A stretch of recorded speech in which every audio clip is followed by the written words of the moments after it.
Welcome back sa Free Thinking Pinoy Channel. Ilang linggo na lang, summer na naman. Panahon na ulit ng swimming sa dagat kasama ng pamilya at kaibigan. Yun nga lang, hindi lahat ng tao ay excited maligo sa beach. May mga tao kasi na takot tumapak sa tubig at alam mo kung bakit? Baka raw kasi may pating.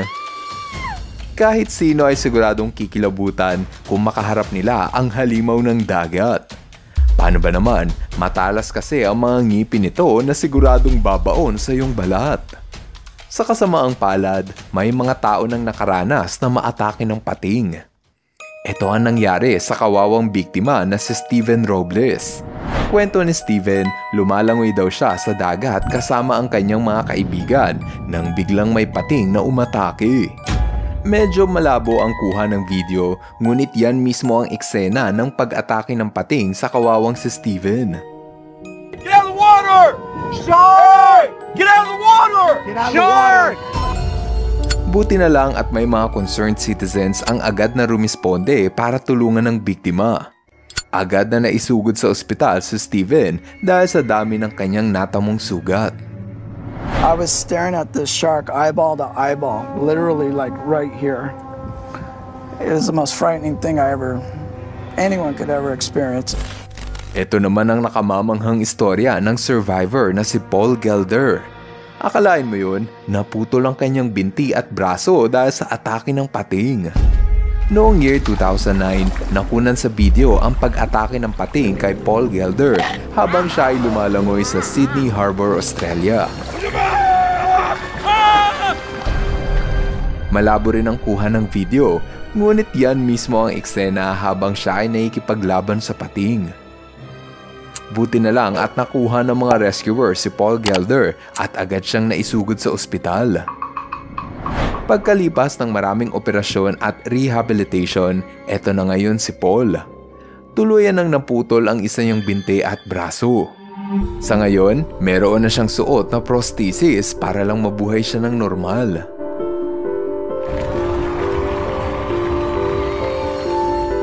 Sobrang nakakatakot ang sinapit ni Steven Robles at Paul Gelder. Dahil dyan, mahalaga na malaman natin ang tamang diskarte para iwas sa atake ng pating. Kaya naman naisip kong ituro sa inyo ang 7 tips para ligtas sa shark attack. Una ay huwag mag-swimming sa delikadong lugar. Kapag sinabihan ka na maraming pating sa lugar na yan, abay dapat mo itong seryosohin. Magtanong-tanong sa mga lokal na residente kung may kaso na ba ng shark attack sa beach na paliliguan mo. Kung may mga babala o warning signs ng shark attack sa paligid, mas maganda kung mag-swimming ka lang sa mababaw na parte ng dagat malapit sa mga tao. Kung ako sa'yo, mag-swimming ka na lang sa batya. Mura na, ligtas ka pa sa pating. Oo nga pala, bago tayo magpatuloy, dapat nyo munang pindutin ang subscribe button. Maraming salamat! Pangalawa, huwag mag-swimming sa gabi. Ang mga pating kasi ay nocturnal hunter. Ibig sabihin, aktibo sila sa paghahanap ng pagkain tuwing oras ng gabi. Kaya naman malaki ang tsansa na maatake ka ng pating sa gabi kaysa sa umaga. Maliban sa pating, baka may iba pang sea monster ang makita mo pag nag-night swimming. Oh no, nakakatakot naman! Pangatlo, umiwas sa malalabong tubig. Kapag maputik o madilim ang tubig, huwag ka na dyan mag-swimming. Nahihirapan kasing makakita ang pating pag malabo ang tubig. Kapag nagtagpo ang tao at pating sa madilim na tubig, aakalain ng pating na isa kang isda, kaya naman baka makagat ka pa nito. Pang-apat, huwag malikot sa tubig. Kapag nasa dagat ka, huwag kang gumawa ng kilos na para bang sinasaboy mo ang tubig. Ang bawat tilamsik kasi ng tubig ay nakakatawag sa atensyon ng gutom na pating. Ang tunog at vibration ng splashing sa tubig ay senyales ng naghihingalong isda o hayop na may injury, kaya nilalapitan ito ng pating. Kung ako sa'yo, huwag kang maglaro sa dagat. Panglima, huwag mong kulitin ng pating. Kapag may nakita kang pating, mas mabuti kung layuan mo ito. Madalas sa mga shark attack ay unprovoked o may iwasan lang sana kung hindi lumapit ang tao sa pating. Sa maniwala ka man o hindi, ang mga pating ay natatakot rin sa tao. Kaya bilang depensa, kinakagat ng pating ang sinumang gustong manakit sa kanya. Pero kung ganito ka-cute ang baby shark, parang ang sarap kulitin at panggigilan. Pang-anim, huwag mag-swimming kung dumudugo ang iyong sugat. Alam naman natin na nagiging agresibo ang pating sa tuwing nakakaamoy sila ng dugo. That's good. Pwede ka pa rin namang mag-swimming kung may sugat, basta't doon ka lang sa mababaw na pangpang. Ganon din sa mga babae. Mas mainam kung huwag kang lalayo sa malalim na dagat kung meron kang menstruation o buwan ng dalaw. Panghuli, huwag magsuot ng kumikinang na bagay. Ang halimbawa nito ay mga alahas, bakal at salamin. Ang mga bagay na ito ay kumikinang sa dagat, gaya ng kaliskis ng isda. Kaya naman mapagkakamalang ka ng pating na isang dambuhalang isda.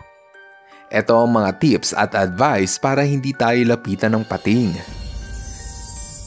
Pero, paano kung sinunod mo naman ang lahat ng tips ngunit may pating pa rin ang gustong lumapit sa iyo? Ano kaya ang pwede mong gawin para labanan ng pating? Pwes, makinig ka sa aking payo at baka mailigtas nito ang buhay mo.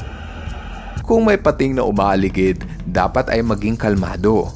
Kapag nagpanika at nagsimulang matakot, mas lalo lang gaganahan ng pating na umatake. Ang iniisip kasi ng pating ay mahina ka at madali kang targetin. Isa pang magandang tip ay titigan mo sa mata ang pating. Sinyalis kasi ito na matapang ka at hindi ka natatakot sa kanya.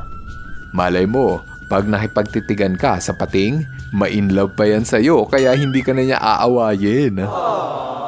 Kapag lumapit pa rin sa'yo ang pating, gamitin mo ang iyong parapernalya para ipangharang. Gaya ng sa video, makikita na ginamit niya ang kanyang suot na palikpik sa paa para itaboy ang pating. Kung wala kang pangharang sa pating, gamitin mo ang iyong kamay para pigilan ang paglapit niya sa iyo. Itulak mo ng malakas ang pating para malihis ang kanyang atensyon. Guys, sa video, makikita kung paano tinulak ng diver ang ulo ng pating para hindi siya sugurin. Kung umabot sa punto na aatakihin ka na ng pating, gamitin mo ang iyong buong lakas para lumaban. Gamitin mo ang iyong kamay at binti para saktan ng pating. Suntukin mo ito sa maselang bahagi, gaya ng mata, hasang at nguso dahil ito ang sensitibong parte. Kapag ginawa mo ito, siguradong lulubayan ka na ng pating. Kawawa ka nga lang kung merong paa at kamay ang pating at baka resbakan ka nito hanggang sa lupa. Kapag umalis ang pating, dahan-dahan kang lumayo o bumalik sa iyong bangka. Kung magkataon na nakatamo ka ng sugat, mahalaga na malagyan mo ito ng tourniquet para mapigilan ang pagtagas ng dugo. Mahalaga rin na maisugod sa ospital ang taong nakagat ng pating para hindi lumala ang kanyang sugat. Ngayong nalaman mo ang mga tamang diskarte para makaiwas sa pating, sana ay hindi ka na matakot na mag-swimming sa dagat. Kada taon, may 3,000 kaso lamang ng shark attack sa buong mundo. Ibig sabihin, may isang tao lamang ang inaatake ng pating sa bawat 2.6 milyong populasyon. Alam mo ba na mas malaki pa ang tsansa mo na mamatay sa sakit ng lamok kesa sa shark attack? Mas malaki rin ang tsansa mo na mamatay sa rabies kesa makagat ng pating.